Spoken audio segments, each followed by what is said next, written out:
Good morning, Cub fans, and happy Sunday. Welcome back to Clark and Addison, Born into the Ivy. My name is David Butler, and I am your host of what has become one of my favorite parts of the week, doing this podcast. Since our last podcast, last Sunday, our Chicago Cubs have gone 3-2.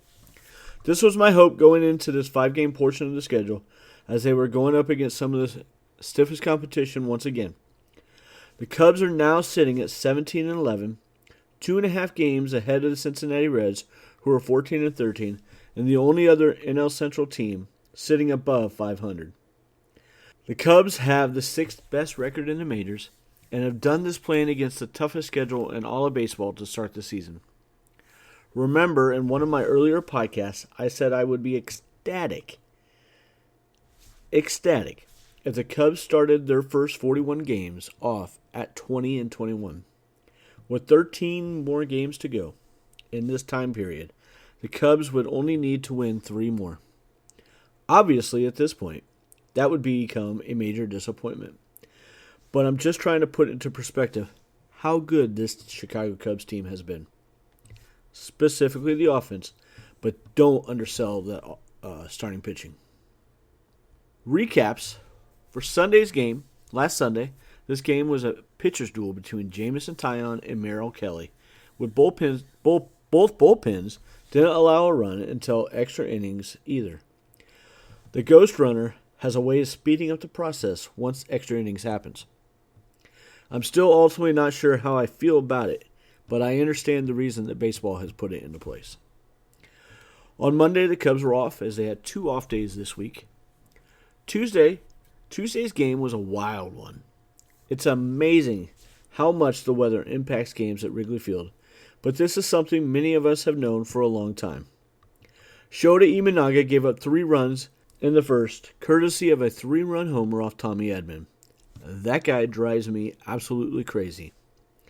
But then the Cubs offense scored 5 more of their own in the bottom half of the inning. Then Andy Pagas hits the second Dodger homer of the night off Shota, and it's 5-4 Cubs, until the Cubs tack on 2 more in the bottom of the 5th via a PCA home run. Then the Dodgers get 1 back in the top of the 6th with a third Dodger homer of the night off of Shota to make it 7-5. Then once again the bullpen imploded in the 7th, this time via Brad Keller. Let's not be too hard on him though. He has been great overall, and no one is perfect. These guys are human, and the Cubs offense bailed them out. The air didn't help either, though. The Cubs scored 2 in the bottom of the 8th with a Kyle Tucker blast, and then 1 more off Miguel Amaya in the 9th to tie the game. That was awesome. Remember, this is the second game in 4 days that the Cubs had made a major comeback. Ian Happ drove in Vidal Brujan to walk it off in the 10th in a very exciting game. These Cubs do not give up. I freaking love it. On Wednesday, the Dodgers go with a bullpen game against Matthew Boyd, and the Cubs escape with a 7-6 win. Boyd wasn't nearly as sharp as he's been in the early part of the season, scattering 10 hits, giving up 6 runs, 3 of them earned, but the bullpen shut it down with Daniel Palencia, Julian Merriweather, and Porter Hodge.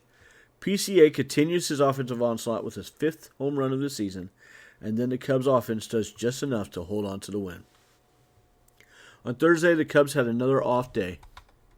On Friday, the Cubs welcomed the Philadelphia Phillies in for a 3-game set, having played 2 of those so far. The Cubs offense wasn't nearly as efficient as they have been, scoring only 4 runs off of 11 hits and 4 walks. But that was more than enough, as Colin Ray goes 5 innings of 3-hit baseball, walking 2 and striking out 7. Ray has been absolutely incredible and awfully impressive this season, and it's time he starts to get some big-time praise. The bullpen went 4 innings of shutting it down and preserving the shutout against a really dangerous Phillies offense that, to be fair, has been scuffling coming into this series. Let's talk about Colin Ray real quick, though. This dude has been amazing. He's had 3 starts, 6 appearances, 18 2/3 innings, 9.16 strikeouts per inning or per nine, 1.45 walks per nine. I would say the only knock against this guy so far has been that he can't go deeper into games. But you didn't expect him to. Like, he wasn't signed to do that. He has been incredible. His ERA is 0.96. His FIP, 1.48, with an expected FIP of 3.06. In only 18 and two-thirds innings, this guy has a .7 WAR. I know that's not incredibly high, but for the season last year, he had a .9 WAR with the Brewers. The previous season, he had a .8. And he wasn't a bad pitcher then, but he wasn't a great pitcher either. Remember, he signed for $5 million. He is looking great, and he's doing exactly what he's been asked to do, and then some. Stop sleeping on what Colin Ray is doing right now and enjoy it. On Saturday, that was just a game to forget. Yesterday's game, the offense scored 4 runs, but again, they were not very efficient for the traffic they had on the base paths. They struggled early on in the game, but they ended up with 8 hits, 5 walks, which normally creates a whole lot more runs than 4 for the Cubs. Jesus Luzardo, whom the Cubs had a deal for that fell through because of medical reasons in the offseason, shut down the Cubs through 6 innings, giving up 2 runs, none earned, and the offense for the Phillies absolutely unleashed on Ben Brown in the 4th inning. Brown was cruising along through 3 innings, but the curve wasn't dropping nearly as much in the 4th, and the swing and misses that had been happening became swing and hits. More on Ben a little bit later. Ethan Roberts gave up 4 in the 6th and 7th, and the Cubs were never really in this game after the first 3 innings. Now let's talk the previews for the upcoming series against the Pirates and the Brewers. On Tuesday, the Cubs will play their first divisional game of the 2025 season as they travel to Pittsburgh to take on the Pittsburgh Pirates. The Pirates started the season 6 games back of the Cubs at 11 and 17, but are a formidable foe. Their offense has started off slowly, but they have lots of young players who can change that in a hurry. The pitching staff has looked pretty good, though, especially the starters, which is always helped by having a Paul Skeens on your starting staff. It looks like the Cubs might miss Skeens unless they alter the rotation a little bit, which is always possible. Then the Cubs travel to Milwaukee to face a Brewers team that is currently in 3rd place at 13 and 15. As a staff, they are not pitching to their normal standards, but have been much better at home than they have on the road. The bullpen has been slightly better than the starters have been. This offense has not been great at home, though, so hopefully our pitchers can take advantage of that and pitch them well to limit any damage.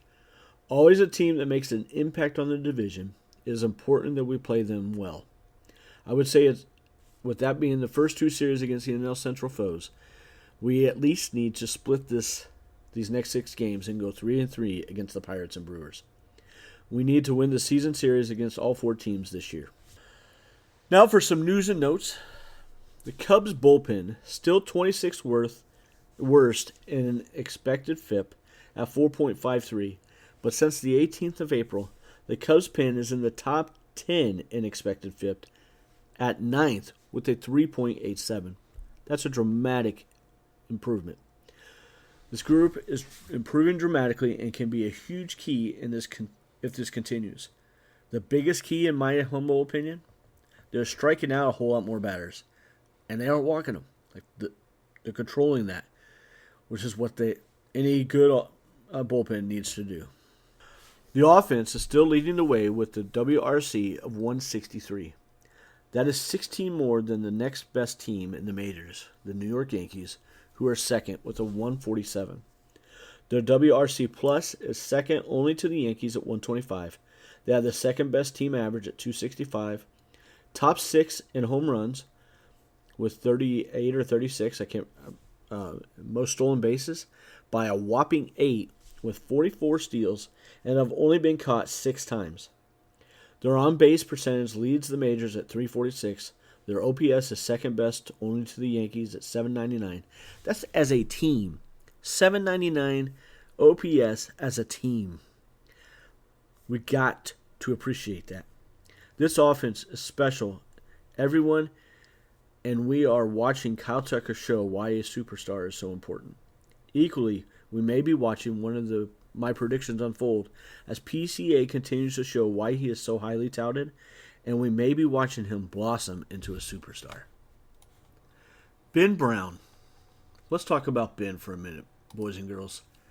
In 6 games, 5 starts, he has 25 and a third innings pitched, 11.01 Ks per 9, a high 4.97 walks per 9. He's given up 1 home run per 9 innings, and his ERA is 6.04. But his FIP is 4.14. His expected ERA is 4.84, and his expected FIP is 3.93. I say all this to say he's been prone to big innings, but he has looked really good outside of that. His stuff looks good most of the time. Through the first 3 innings, he looked nearly unhittable yesterday. And then the sharpness on that curve wasn't quite as sharp, and the Phillies' offense is just really good, guys.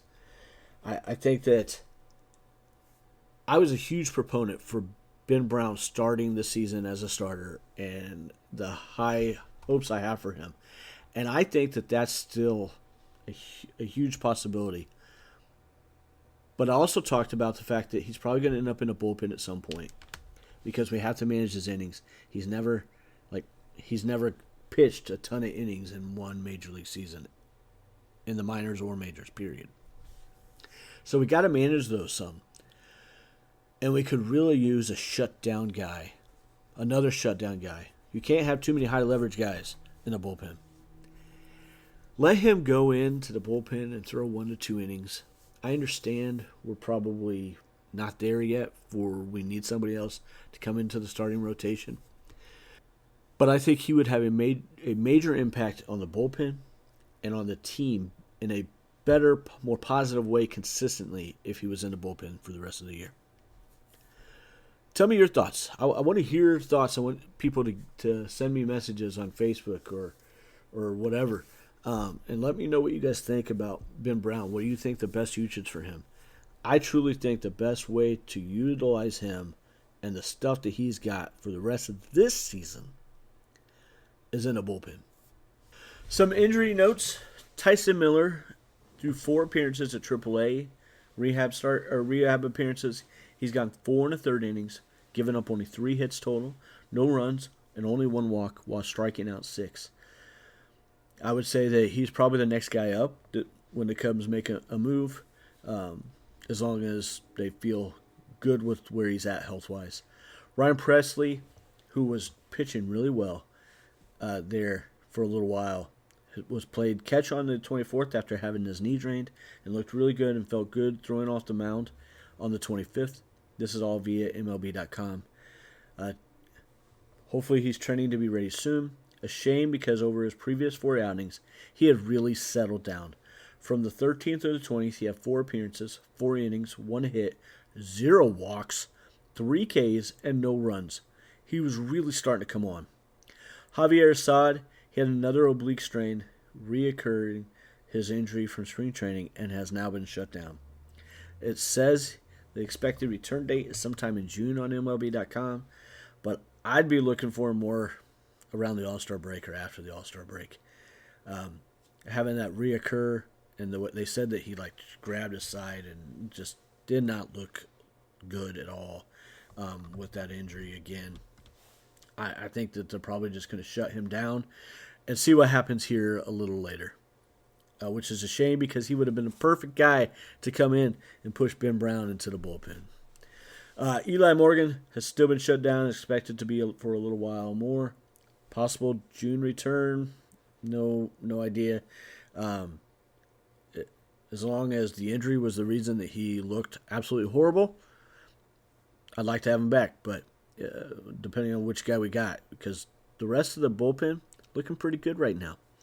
Ryan Brazier resumed playing catch via MLB.com, but still has a lengthy buildup after a groin injury that flared up in March.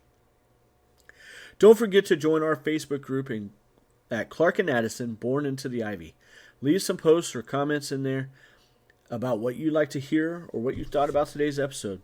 However you subscribe to your podcast, please like and subscribe to Clark and Addison, Born into the Ivy, so that you don't miss out on any of our future episodes. Also, if you feel so inclined, please make sure to leave a 5-star review and leave me some comments. If you are enjoying this podcast, make sure to tell and share it with your friends who might be a Cubs or baseball fan. Have a great day, and let's go Cubs. Paisley, send them home. Go Cubs, go! Living on the water, counting days since last summer.